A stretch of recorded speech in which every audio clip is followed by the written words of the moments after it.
Now I'll proceed with testing inductances with my new LCR meter or inductance capacitance resistance meter.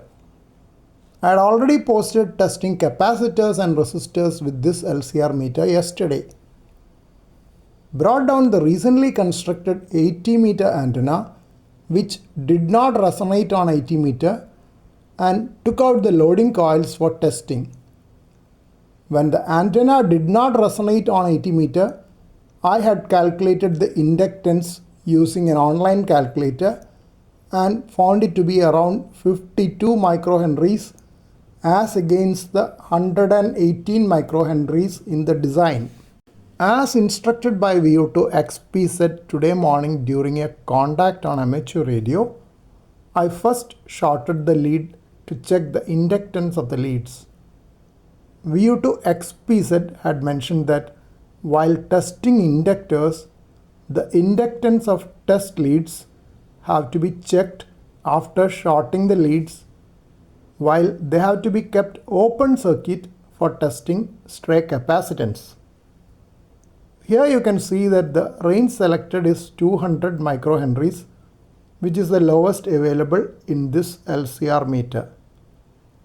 The meter shows a value of minus 0.3.1. For highly accurate calculations, the inductance of the leads have to be subtracted from the inductance of the coil measured as a correction.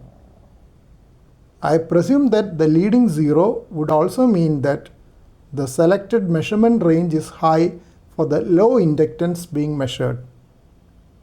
But I have no lower range available in this LCR meter. For a curiosity, I tested it at the next higher range available of 2 millihenry. As expected, it showed a value of minus 0.001.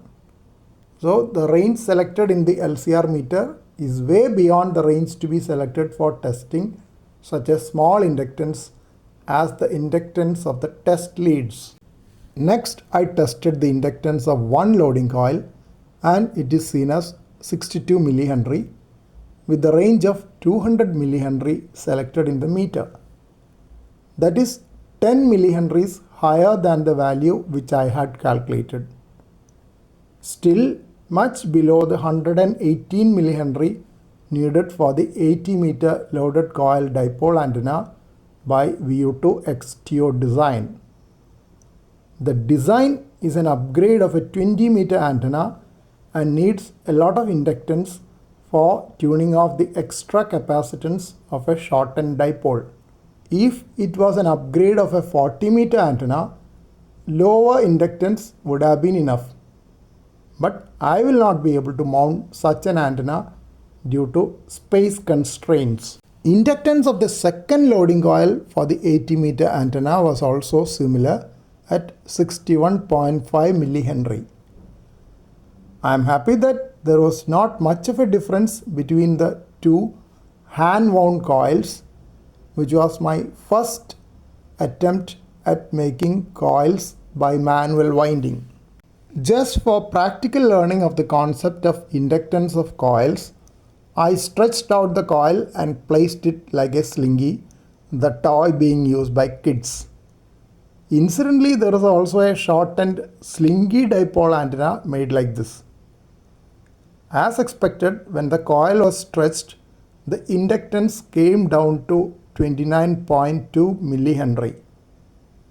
If you recall the formula shown earlier, length of the coil comes in the denominator, and when the length is increased for a given number of turns, inductance comes down, as is well illustrated in this simple experiment. As the winding had been loosened for the last experiment, I thought of rewinding the coil again as close as possible for me. Took a lot more time and effort than the initial winding and made the turns a bit more closer. It was rewarding to see that the inductance has gone up from 61.5 millihenry to 68.3 millihenry. I had also thought of making it a shorter multi-layer winding which would increase the inductance further. I shall try that later after discussing with my friends on the band. My concern is that a multi-layer coil might not dissipate heat as well as a single layer coil. Loading coils are known to heat up with higher transmission powers. My friends have had the experience of the PVC former melting with higher power and the antenna coming down in the middle of a contact, suddenly raising the SWR. I wish to thank View3TBU who introduced me to the concept of loaded coil dipoles a couple of years back. I hope to make my 80 meter loaded coil inverted V dipole antenna functional soon.